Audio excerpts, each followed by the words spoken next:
Indonesia berencana melakukan redenominasi mata uang rupiah melalui rancangan undang-undang atau RUU tentang perubahan harga rupiah yang akan digodok Menteri Keuangan Purbaya Yudi Sadewa. Redenominasi rupiah adalah penyederhanaan nilai nominal uang dengan cara menghapus sebagian angka nol di belakangnya tanpa mengubah nilai tukar atau daya beli. Sejarah mencatat, penyederhanaan nilai nominal uang ini sebelumnya juga pernah dilakukan sejumlah negara. Negara-negara ini melakukan redenominasi, bahkan mengganti mata uang mereka karena mengalami hiperinflasi ekstrim. Hiperinflasi tersebut membuat nilai tukar mata uang anjlok hingga tak lagi berharga, bahkan hanya bernilai sebagian kecil dari satuan mata uang baru. Lantas, negara mana sajakah yang pernah melakukan redenominasi terbesar dalam sejarah dunia? Negara Hungaria tercatat sebagai negara dengan redenominasi paling besar dalam sejarah. Pada tahun 1946, pemerintah Hungaria mengganti mata uang pengo menjadi forin Hungaria. Rasionya adalah 400 oktiliun pengo diubah menjadi 1 forin. Dan diketahui posisi oktiliun adalah 5 tingkat di atas triliun dengan 27 nol di belakangnya. Pada masa itu, uang kertas tertinggi yakni senilai 20 oktiliun pengo hanya setara dengan 0,04 dolar AS. Hiperinflasi ini terjadi akibat perang dan krisis ekonomi hingga menyebabkan naiknya harga-harga 5 kali sehari. Sementara nilai mata uang lama terus merosot sebanyak 400% setiap harinya. Pemerintah bahkan mengeluarkan pecahan mil pengo dan bipengo untuk memudahkan transaksi pada masa itu. Namun pada Agustus 1946, pemerintah menggantinya dengan forin yang masih digunakan hingga kini dan tergolong stabil. Zimbabwe mengalami 4 kali pergantian mata uang akibat hiperinflasi antara 2006 hingga 2009 dengan puncaknya mencapai 79,6 miliar persen per bulan. Pemerintah setempat kemudian melakukan redenominasi pada 2009 di mana 12 nol dari nominal lama dihapus dan memperkenalkan dolar Zimbabwe keempat. 1 dolar baru Zimbabwe itu setara dengan 1 triliun dolar lama.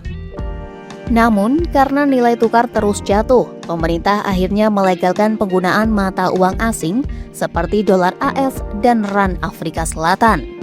Kemudian pada 2019, Zimbabwe baru kembali ke mata uang nasional. Setelah pendudukan Nazi berakhir, Yunani mengganti drachma lama dengan yang baru pada 1994 karena inflasi di masa perang membuat harga barang-barang naik tinggi. Pada masa itu, 1 lembar uang 100 miliar drachma hanya bernilai sangat kecil. Setelah redenominasi, ekonomi Yunani perlahan stabil meski butuh beberapa tahun untuk menekankan inflasi di bawah 50%.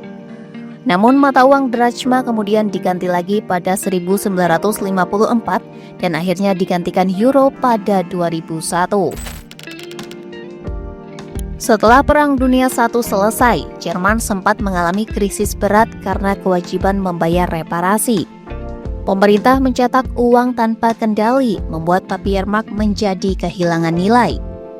Lalu pada 1923, inflasi mencapai 29.500% dan uang 100 triliun papiermark hanya bernilai sekitar 24 dolar AS. Untuk menstabilkan ekonomi, pemerintah kemudian memperkenalkan Rentenmark dengan rasio 1 triliun papiermark banding 1. Langkah ini pun berhasil memulihkan kepercayaan publik dan menjadi dasar bagi dicetaknya mata uang Reichsmark yang stabil pada tahun berikutnya di bawah kepemimpinan Adolf Hitler. Antara 1992 hingga 1994, Yugoslavia menghadapi hiperinflasi terpanjang ketiga di dunia. Selama 2 tahun, pemerintah tercatat melakukan 4 kali redenominasi. Bahkan mata uang saat itu, dinar 1994, tercatat sebagai mata uang yang paling singkat umurnya, yang hanya bertahan sebulan sebelum diganti lagi menjadi Novi dinar yang dipatok terhadap mark Jerman. Pada akhir Perang Saudara dan pendudukan Jepang, Cina mengalami inflasi luar biasa.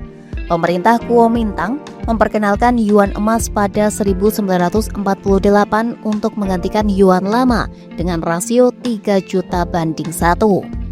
Namun sayangnya kebijakan itu gagal dan setahun kemudian pemerintah kembali meluncurkan yuan perak dengan rasio 500 juta banding 1.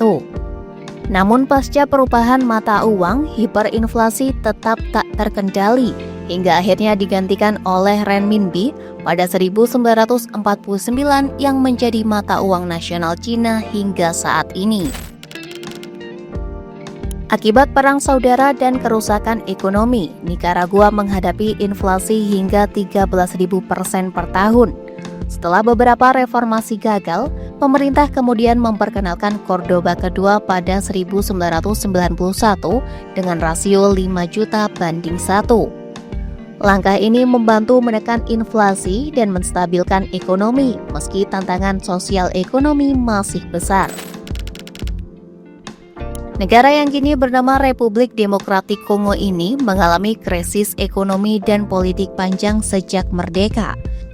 Pada 1993, pemerintah mengganti Zaire lama dengan Noebeau Zaire. Namun karena korupsi dan konflik internal, inflasi tetap tinggi dan tidak teratasi. Akhirnya pada 1997, pemerintah kembali menggunakan franc Kongo sebagai mata uang resmi. Inflasi Bolivia sempat menembus 20.000% pada tahun 1985. Untuk mengatasinya, pemerintah memperkenalkan Boliviano baru pada 1987 yang menggantikan peso Boliviano dengan rasio 1 juta banding 1. Reformasi ini berhasil menstabilkan ekonomi, di mana inflasi turun drastis di awal 1990-an dan Boliviano tetap digunakan menjadi mata uang resmi hingga kini. Selama lebih dari 30 tahun, Turkiye hidup dalam inflasi tinggi.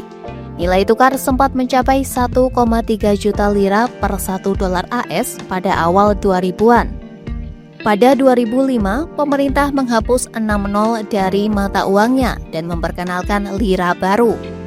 4 tahun kemudian kata baru dihapus dan mata uang yang kembali disebut adalah lira Turkiye.